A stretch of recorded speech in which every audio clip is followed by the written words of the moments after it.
every boy, every woman, and a man. Well, good morning, everyone. Yeah. Welcome to Orlando, Florida, and thank you so much for that wonderful introduction, for that wonderful escort. You know, years and years ago, Jimmy LaSalle invited me to one of your meetings. I think it was the first time I'd ever been there, and I didn't realize about this thing about escorts, and I thought, oh my God, I haven't even started to speak, and they're already surrounding me and going to take me right out. I worried about that, but now I learn it's one of the very high honors that you offer people, and I thank you so much. And particularly with my friend Pat McMahon and the people from Local 85 over there, Pittsburgh, all right, we got it. And Sharon protecting your door out there, you guys are well set up. Well, Ron, thank you so much for your kind invitation to be here.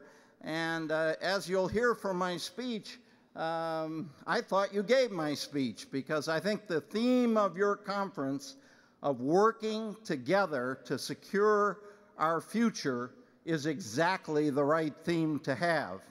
And I'll have a little bit more to say about that. I've come to know Ron since he's moved to Washington, and as he indicated, we do find things that we can work on together. Yeah, occasionally we see things a little differently, but by and large, we're looking for that common ground, that stuff that makes sense to anyone, and work on that. And the same with Randy. I haven't had the privilege of working with Randy before, but we're getting to know each other too, and appreciate that very much.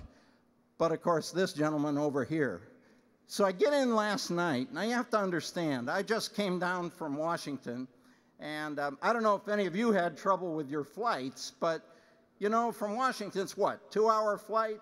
Piece of cake, no problem at all. Except that yesterday, it took me 4 changes of gates, 2 airplanes, and 6 hours to make that 2-hour flight. So I get here last night, I go into my room, I kind of fall on the bed, I turn on the TV, and don't you know, I get the Oscar Owens channel telling me about a breakfast that I'm invited to, and that I need tickets for everything that I do. But Oscar, it's just great to be with you, and I thank you so much for all that you do for all of us. And I don't know, where's my friend Warren George? Is Warren hiding up here someplace? There he is. Now you got to understand, next year will be my 40th, 40, I know I look so much younger, but 40th year in public transportation. And about 35 years ago, I heard about this rising star in Pittsburgh, gentleman who just gotten elected president of what was then called Division 85, Local 85 today. Well, it was still a couple more years before I met Warren, but for more than 30 years, Warren and I have been friends. We've been trying to work together, again, where we can. Yeah, we occasionally had those little disagreements along the way that friends will have. But Warren taught me a lot about this industry. And there's a lot of people in Pittsburgh that have good public transit today because Warren laid that groundwork way back then. Now, of course, Warren's been active at the international level for, yeah, give him that round of applause he deserves. And he's been active at your international level for many, many years and done a great job there. And I appreciate that he has invited me in prior congresses or conventions to come and address you. But you know, I looked at Warren this morning, and it's the first time I've seen him since his retirement. And I got to tell you, I don't know what you guys did, but he looks 10 years younger. I mean, there aren't those stress lines through his face. He always had a good twinkle in his eye, but that seems twinklier, and the laughter seems deeper. So, Warren, thank you for all your years of service to all of us. Thank you for your many years of friendship and help and advice to me. And take good care of those grandkids, huh? Warren, thank you for everything.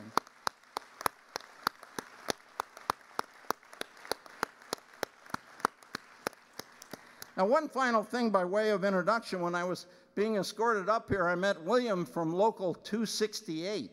And William, you need to give me your card because I need to mail you something. I didn't even know there still was a Local 268 because of mergers and different things going on. But when I was 11 years old, I played midget league baseball in Euclid, Ohio.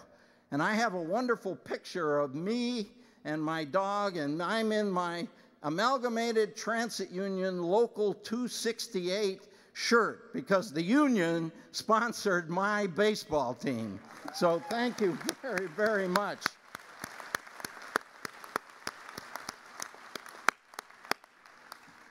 If I'd have known he was here, I'd have brought him the picture. But anyhow, I do think that it's interesting in our business. You get started in 1,000 different ways, and things that didn't mean too much to you when you were a kid. Hey, I didn't know what a union was. I didn't know certainly what the Amalgamated was, but I knew what baseball was, and I knew that they helped me play baseball, and I liked that a whole lot. Well, again, it is a pleasure to be with you all, and I bring you greetings on behalf of all 1,500 members of the American Public Transportation Association, and we're very, very pleased to continue to work with the Amalgamated Transit Union. You know, as Ron indicated in his kind introductory remarks, we do have much in common. We do recognize that on those issues where we can work together, we are much, much stronger than when we go our separate ways. That's certainly the principle behind the union movement in America and around the world, but it's also true when you're doing work in Washington, D.C. And I'll have a little bit more to say about that as we go on. You know, one of the things that we have in common is the fact that in our industry, most of the jobs are American jobs, and they're the kind of jobs that the politicians say they want, and they can't be sent overseas, because you got to drive the bus in Pittsburgh if it needs that service in Pittsburgh, and you got to fix the train in Seattle if you need that train in Seattle, and that's not something that gets overseas. That's one of the great things we have to offer as we work hand in hand in the Congress. Well, I don't have to tell this crowd that it's been a very difficult recession. The last couple of years have been terrible. We have seen fare increases. We've seen service cuts. We've seen thousands of layoffs in our industry, not something that we are used to. We've been a growing industry for the last couple of decades, and so to think that we would get to that point is terrible. And it's happening across the country. We did a survey earlier this year. Some 59% of transit agencies had either raised fares or cut service or done both. And there were another 20 or so, almost 30 percentage points of systems that thought they were going to have to do that before the end of the year. So by the end of this year, if those numbers hold up, 89% of U.S. transit operations have had to cut back, raise fares, do other things that they would rather not to do. Now, I mentioned that I've been in the business nearly 40 years. I've never seen a time when it was so widespread. Yeah, we can remember past recessions, or we can remember when a particular community was down on its heels, but to see it across the country in such a fashion is, at least in my time, unprecedented. And it's something that we need to work on together. And we're finding ways to work on together. Both APTA and the ATU have understood the need for federal emergency operating assistance. Now, yes, we may differ in our details of exactly how we would get that done, but we have worked together to give a consistent message in the Congress, and that is, this is not a problem of our making. It's not a problem of bad management. It's not a problem that the unions have aggravated. It's a problem that the country faces, and we need emergency operating assistance. And that's something we've worked on together. But there is, yeah, I heard one clap. We'll take one clap for operating assistance there, I guess.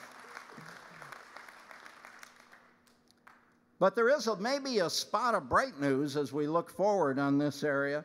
And that is, if you can remember as far back as 2008, we were riding high. Gas prices were up in the $4.10 range for most Americans. California, I don't know, $5, $6, who knows what it is out there, but for most of the country, above $4. Ridership was growing, and even though the economists tell us the recession had already started at that point, we weren't feeling it. And in fact, we made it all the way through 2008, even though by the fall of 2008, with the housing market going in the toilet, with the scandals of Wall Street now fully apparent to us, we still held our ridership through 2008. You know, ridership in transit, it's what an economist would call a trailing economic indicator, meaning that it's sort of like unemployment. It doesn't happen till after other things have gone wrong first. And so it wasn't until the first quarter of 2009 that we really saw, on a national basis, a decline in ridership. And that set off really a period of 5 quarters of ridership down throughout 2009, first quarter of 2010. But last week, I was able to announce a little bit of good news. I don't think it's news that you're necessarily going to write home about, but I do think in times of trouble, you look for some good news. And that was in the second quarter of this year, in other words, April through June of this year, ridership actually rose. Now, it wasn't much, 0.1%, but after you've been down for 5 quarters, to begin to see it rising up, that seemed like good news. Now, you know, who knows whether yeah, you can give yourself applause on that one if you want. So, now, who knows whether it's the beginning of a permanent increase for us, or whether it's one quarter that's a blip and the next quarter will be down. You know, we all know that some pretty drastic steps were taken in New York, some pretty drastic steps taken in Washington and elsewhere, and so those may affect our ridership. But I think it's important to realize that even when times are the toughest, you got to keep looking forward, you got to keep looking out ahead, and this might be just one more sign that perhaps this terrible recession is behind us, and better days lie ahead. Because we got a lot to do. We got a growing country again. We've got population coming, and they're going to want public transit service throughout the nation. Now, one of the things that's necessary for that, and I'm sure you're talking about that throughout your conference here, is the fact that, as we all know, a year ago, the Congress let our authorization bill expire. It was called Safety Lou. I'm sure you're familiar with those initials and that name. And there's another area where the ATU and APTA can work carefully and closely together, and we have been doing that. We need that long-term bill. We not only need it for the obvious reasons of replacement and things of that sort, but many of our transit systems have plans to grow, have dreams for the community as to what transit might look like in the future. APTA itself published something we called Transit Vision 2050, which tries to take a look out now 40 years from now as to what the country could look like with proper investment. And it won't surprise you, it's a country where all Americans have a choice in their ridership, have a choice to use the bus if they want, have a choice to use the light rail system, the streetcar, the commuter rail, the ferry boat, whatever it is that makes their life better and easier. But if we're going to see that future, we've got to start investing now, which is why we're working on the authorization. Now, we have many champions in Congress who've been working hard for us. I didn't have time to really go through your entire program, but I know on other occasions, folks like Jim Oberstar, the chairman of the Transportation and Infrastructure Committee in the House. Yeah, you can give Jim a big applause, because he's one of our champions.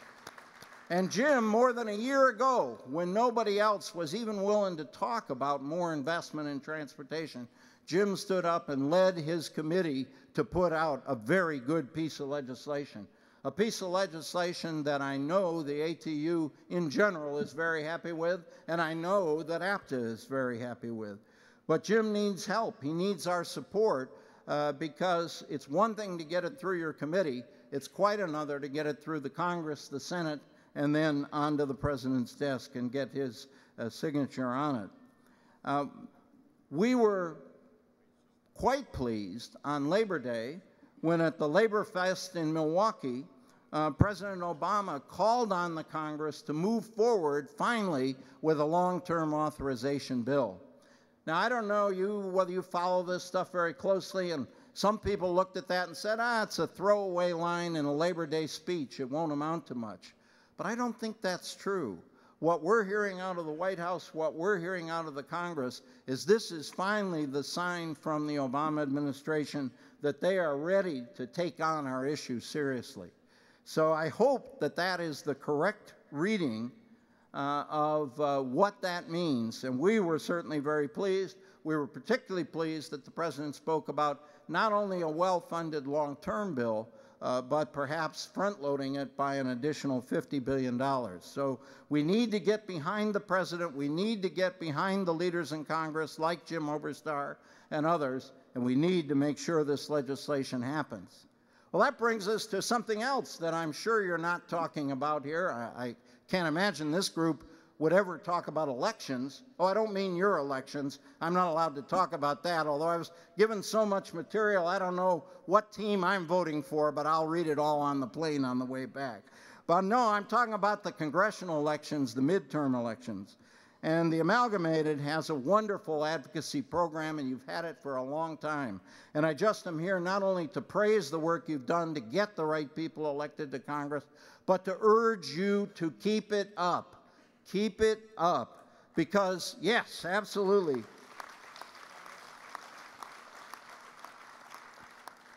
Because we have leaders like Jim Oberstar. We have a president now who's on record as wanting to help our industry, wanting to make that long-term investment for America. We have some friends in the Senate. But what will we have after November 2nd? Of course, none of us know. If you believe the pundits that you see on TV, well, the Democrats are done. We're going to get nothing but a bunch of know-nothings elected to Congress. But I think the American people are smarter than that. I think they know that the future of our country requires investment, and it requires investment in infrastructure such as public transportation. And so I just want to urge you all. I know you're active back in your home communities. I know from my experience in Pittsburgh, you have the ability to call those congressional candidates in and talk to them in a way that sometimes a guy like me who was on the public side of things couldn't do. And I just urge you to do that.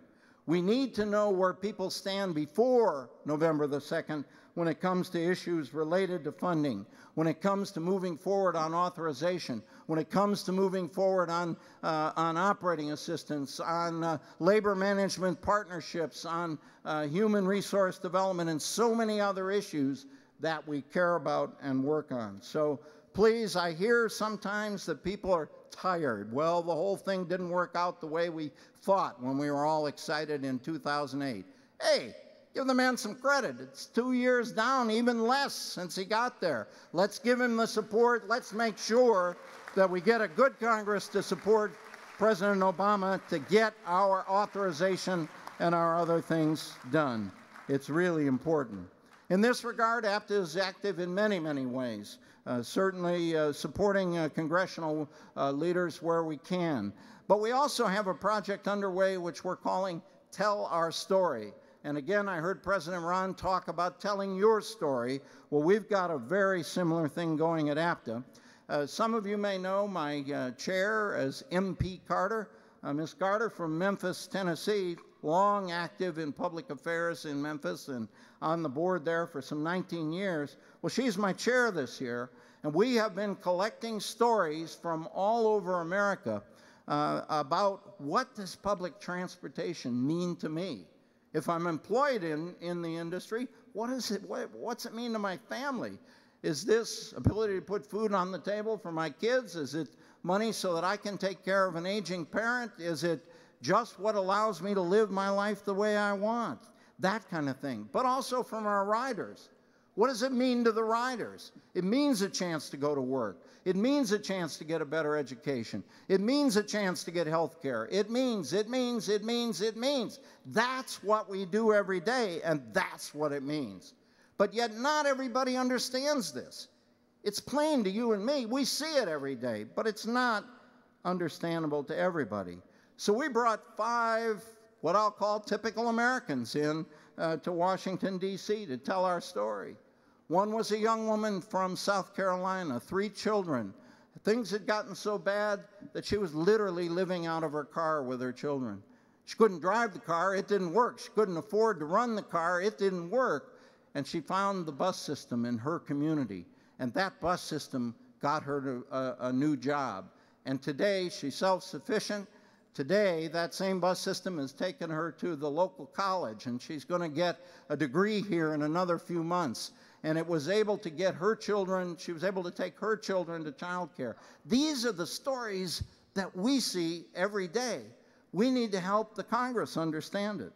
Since we're on the Disney property, one of the people we brought in was from Miami. She was an account executive for Disney Radio. Now, to just look at her, she looks like just your basic person. But her story is different. 2 years ago, she was a rising star inside Disney, and she was diagnosed with epilepsy. So her driver's license was taken away. Well, that's a terrible thing for many people, but if you're an advertising account executive who's got to drive all over South Florida to have your job, it's a real tragedy. But she and her workers got together and said, I can figure out how to use Miami-Dade Transit. When I need to go to Broward, I can use Broward Transit.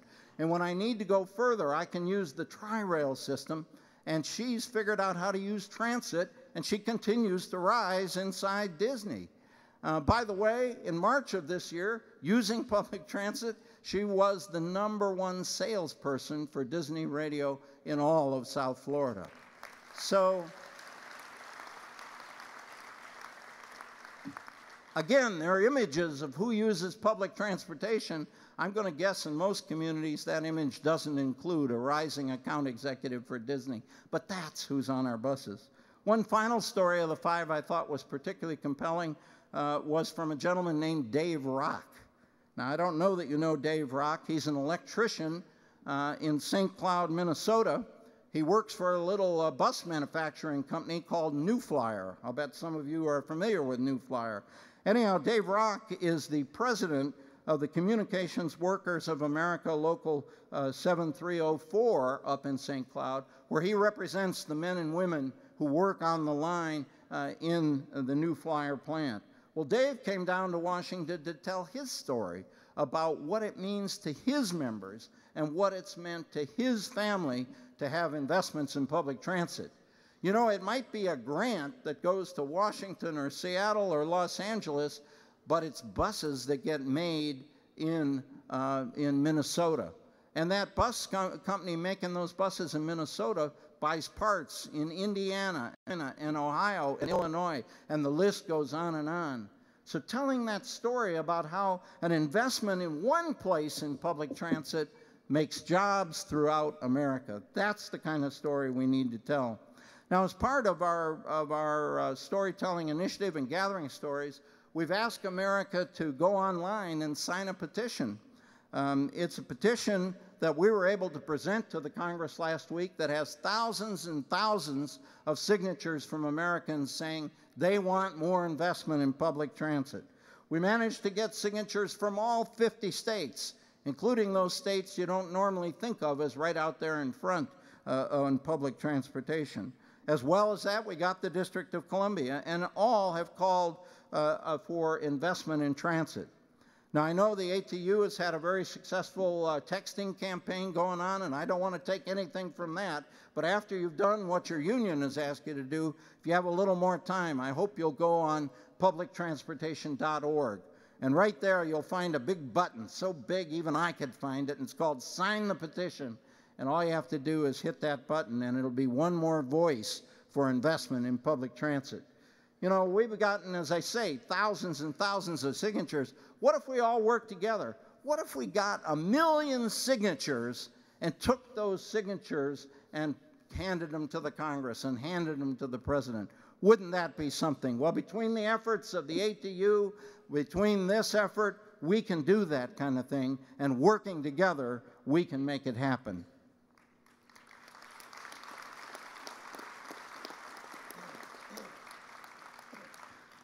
Ron mentioned we're doing a lot of work together in labor management partnerships when it comes to training and related activities. You know, I'm very proud of Pittsburgh, Pennsylvania, and I won't even say the word Steelers here today, but I'm very proud of Pittsburgh, Pennsylvania, and I'm very proud of the many things that we accomplished in the time that I was there. But as my friends in Local 85 could tell you, it certainly wasn't a perfect time when I was there, and I wouldn't pretend it is. And one of my great disappointments was I never was able to really get training moving forward the way that it should. We were building a new light rail system. There were a lot of new skills that our employees needed. And unfortunately, we really didn't find the right combination of resources to get that done. But I'm happy to report, as your president has already said to you, we are today getting it done in many places throughout the country. And we're getting it done because we recognize that as important as investing in new capital is, yeah, it's important to have new buses and rail cars and expanded systems and great garages and good tools. All that's important. Investing in human capital is equally, if not more important than that. And this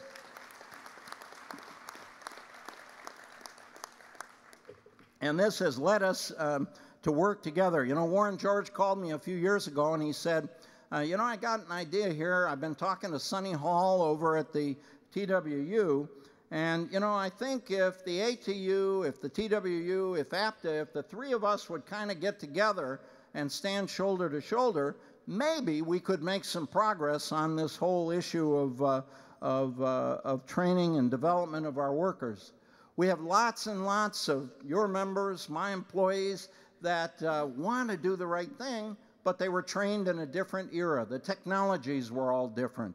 The proverbial hammer and the screwdriver was the thing. Well, hammers and screwdrivers are barely used today. Now it's electronic diagnostic tools and a whole bunch of stuff that, frankly, I don't know that much about.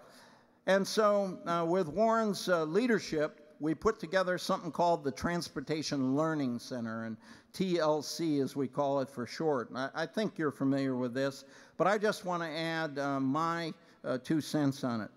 Through this Transportation Learning Center, we've done some very good work. We've got some good training out there, and that's a good thing. But more importantly, we've shown what can be done in a positive way when groups can work together. When labor and management on a property come together to work, we can make a difference. We can also make that difference in that employee's life, that he or she can prepare herself for that promotion or get the qualifications to get those extra cents per hour, whatever it is that the training helps them to do. From the public standpoint, it means buses don't break down as often. I'm a regular transit user. I've been a regular transit user since going to elementary school on the City of Euclid, Ohio buses, which are now part of the Cleveland RTA, for example.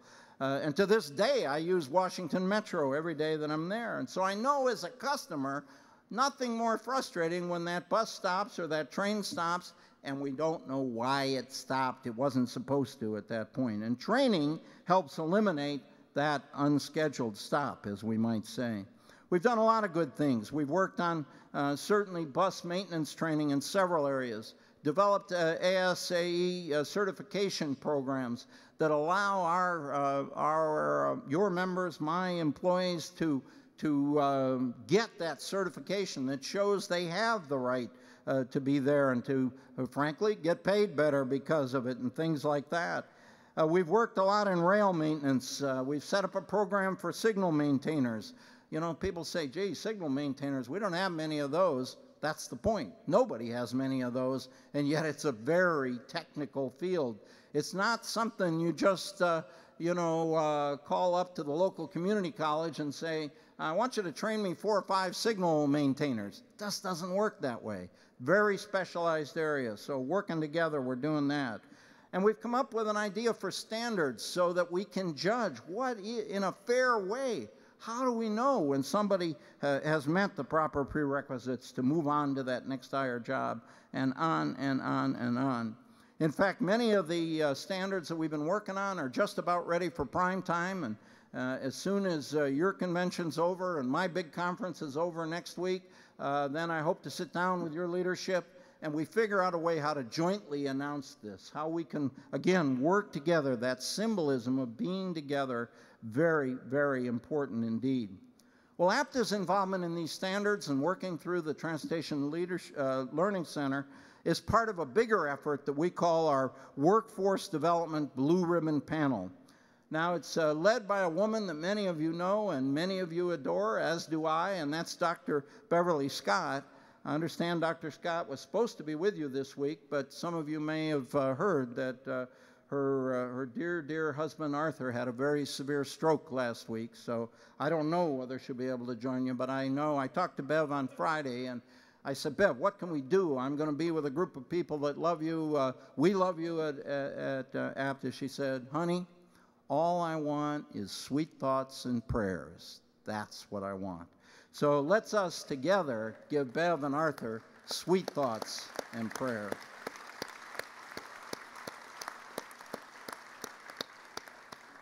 But Bev is a true leader, and she then immediately started to tell me the next several things that she was hoping to do and work on together, so she's always looking forward. Well, our Blue Ribbon Task Force has included labor and management as one of its fundamental principles. And we have recommended through that task force that these type of labor management programs, as we're seeing through the Transportation Learning Center, is the way to go. And that's the way of the future. We're doing new kinds of training, and you know, we're doing another thing with that. And here, let me speak in very business-like terms for a moment. You know, a lot of times, and I faced it when I was a general manager of a transit system, you got competing interests. Do I spend a little money on training, which will help me in the long run, or do I take that same amount of money and put out another bus? Well, both are needed, but you got to make those tough choices. But one of the things that we're cooperating with the unions on in the Transportation Learning Center is to quantify the benefit of training, so we can make that business case. You know, those big letters, ROI, return on investment, that half of business doesn't understand, but they try to pretend they do. At any rate, the ROI of training. And we're learning that it's many, many dollars to one. That investment comes back time and time again.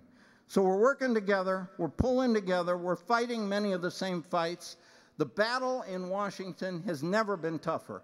I've been doing work in Washington now for 35 years. I have never seen such a difficult environment as we see in Washington, D.C. legislatively. And what does that mean to us? That means we may have some differences. We may occasionally look at issues a little bit differently. That's going to happen. That's human nature. But we can't let those differences divide us. We need to be together as we face the Congress, as we go into this election, as we work with the President, as we do the things that are necessary to get a good investment program for public transportation.